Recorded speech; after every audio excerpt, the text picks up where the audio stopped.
ప్రతి ఒక్కరూ కూడా వాళ్ళ స్థాయిలో రెడ్ బుక్స్ అని చెప్పి రెడ్ బుక్లు పెట్టుకొని ఉండరు.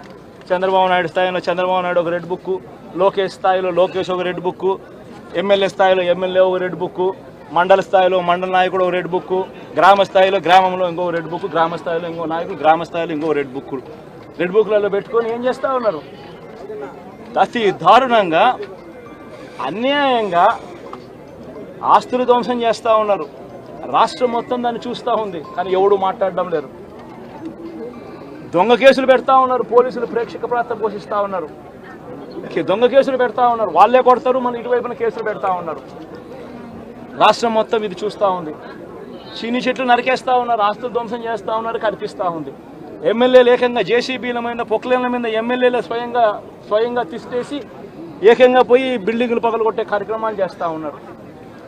ఇంతటి దారుణంగా నిజంగా చేస్తూ ఉన్నారు అని అంటే ఎల్లకాలం ప్రభుత్వం మీది కాదు, ఎల్లకాలం రోజులు మీయే ఉండవు చంద్రబాబు, అది గుర్తుపెట్టుకో.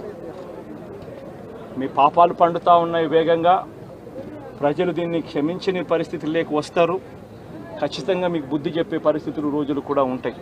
చేతనైతే మంచి చేయండి, మంచి చేసి ప్రజల మనసులు గెలుచుకుని ఓట్లు ప్రజల మనసుల్లో స్థిరస్థాయిగా నిలబడే కార్యక్రమం చేయండి. కానీ తప్పుడు రాజకీయాలు ఈ మాదిరిగా నువ్వు ఒక్కరివే చేస్తావు అనుకుంటా ఉన్నావు. ఇదే మాదిరిగా కొనసాగితే రాష్ట్రంలో ఒక తప్పుడు సాంప్రదాయానికి నువ్వు నాంది పలుకుతావు.